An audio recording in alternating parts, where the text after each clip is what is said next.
지금은 부평에 있는 삼천리 자전거 부평 역점 성안상해를 운영하고 있습니다. 이름은 박유순. 성안상해는 자전거를 판매하고 수리하고 그리고 자전거에 필요한 용품을 판매하는 68년 자전거, 삼천리 자전거를 거친 사람은 아버지, 어머니, 동생, 나 가족 가게, 매장, 가족 경영하는 그런 매장으로 볼 수가 있을 것 같아요. 현재보다는 미래를 선택하고 싶었어요. 제가 우리나라 나이로 63인데 앞으로 10년, 길게는 뭐 15년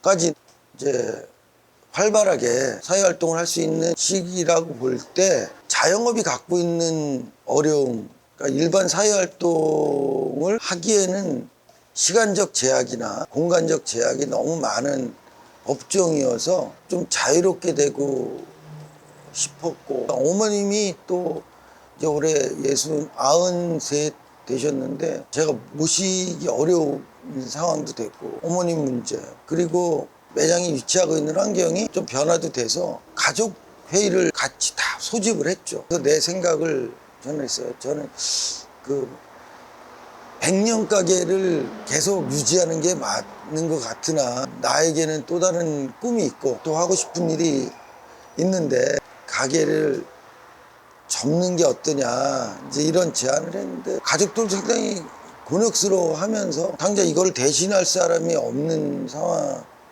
상황이라는 점 때문에 그러면 가게를 이제 정리를 하자 이렇게 됐죠. 물론 이제 제가 그 결심을 할 때는 꽤 많은 고민을 했어요. 제가 생각하는 미래는 나의 미래가 아니라 우리 아이들의 미래입니다. 특히 이 과도한 탄소 배출로 인해 기후변화가 심각한 것을 실질적으로 눈으로 목도하면서도 여전히 우리들은 열심히 차 끌고 다니고 전기 쓰고 쓰레기 버리고 그렇게 살거든요.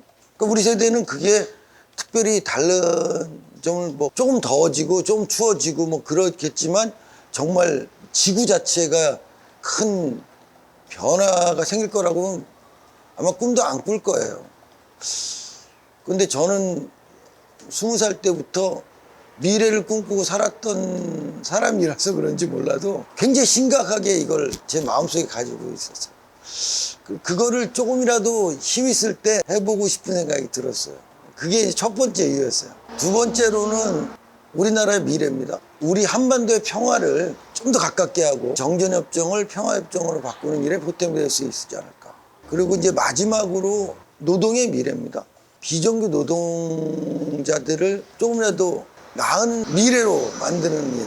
두 번째로는 비정규 노동에 큰 범주로 포함되어 있는 고령의 노동자, 그 다음에 외국인 노동자, 노동의 미래에 대해서 투자하고 싶어서 아프지만 않는다면 우리 가게가 이제 3층 건물인데 1, 2층은 세를 주고 3층에 민중의 집을 만들어 보고 싶어요. 주말에는 이주 노동자를 위한 한글 교실도 하고 노동자들 오면 상담도 하고 평등사회교육원이라고 하는 그 사단법인이 있는데 비정규 노동자를 교육하는 전문 기관이에요. 그게 이제 지역별로 몇 군데, 인천에도 뜻 있는 동료들과 같이 이제 인천 지역에 이주 비정규 노동자를 위한 교육 사업을 이렇게 세 가지 그 주제 테마를 가지고 같이 혼자 하는 건 어려우니까 이제 해보려고 가게를 본의 아니게 100년 가게를 접게 됐습니다. 사는 게 점점 더 의미 있게 살고 싶어지나 봐요. 늙으니까.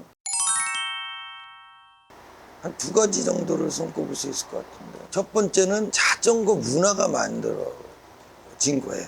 그동안 자전거가 교통수단으로 주로 많이 됐고 조금 더 살림이 나아질 때는 레저 이렇게 됐는데 문화가 없었어요. 1990년대 처음으로 이제 산악자전거라는 게 우리나라에 다양하게 소개가 됐어요. 특히 이제 산악자전거 문화는 미국에 갔다가 산에서 자전거 타는 걸 보고 몇 대를 수입해다가 이렇게 자전거를 가지고 도로에서 탈 수가 없으니까 차가 없는 곳에 가서 자전거를 탈 수 있는 그런 문화가 소개돼서 처음으로 동호회라는 게 이제 만들어진 거예요. 자전거 동호회. 68년도 하면서 가장 크게 남는 거고, 그 동호회를 주도하고 이제 사이클 연맹까지 만든 게 저희 동생이 주도적으로 그 MTB 선수들을 데리고 아시안 게임 가서 동메달 땄어요. 국가대표 감독을 하면서 다운힐 종목에서 저희가 동메달을 딴 일. 이게 가장 첫 번째로 기억에 남는 일이고, 두 번째로 남는 일은 자전거 도시 만들기 운동본부. 이거를 동료들끼리 모아서 매달 한 번씩 부평역까지 자전거 대행진을 한 일. 이 부평구 내 자전거 전용 도로를 만들려고 뛰어다녔던 일. 가장 기억에 남는. 인천에 오래된 가게가 참 많습니다. 백년 가게들이 많이 있고 책으로도 많이 소개가 되는데, 우리나라 문화를 보면 백년 가게의 의미가 너무 없어요.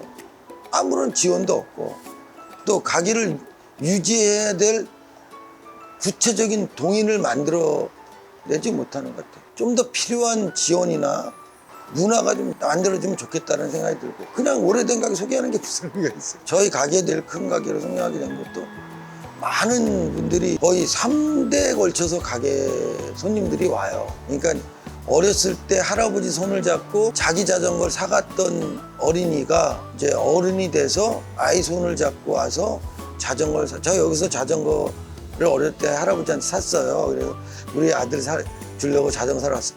이렇게 해주신 저희 고객들 정말 좀 감사를 드리고, 매장을 이제 마무리하면서 너무 오래되다 보니까 굉장히 다양한 옛날 그 부품들, 뭐 다른 이런 게 많이 발견이 돼요. 그래서 그런 게 필요하다면 창고를 완전히 개방해서 거의 원가로 다 고객들한테 이제 드리고, 저는 그 일반 시민으로 돌아가려고 합니다. 마지막에 뭐 현수막을 붙이려고 생각을 했는데 좀 약간 부끄러워서 그건 안 하고 있는데, 마지막 그 마무리를 다시 고객들한테 돌려주면서 감사를 표시하고 싶고, 자전거는 100년 넘은 그런 이 도구잖아요. 변하지 않는, 더 많이 애용해 주면 좋겠다는 생각을 하면서 찾아와 주셨던 많은 고객들에게 그걸 알리는 메신저 역할을 좀 부탁드린다고 하고 싶습니다.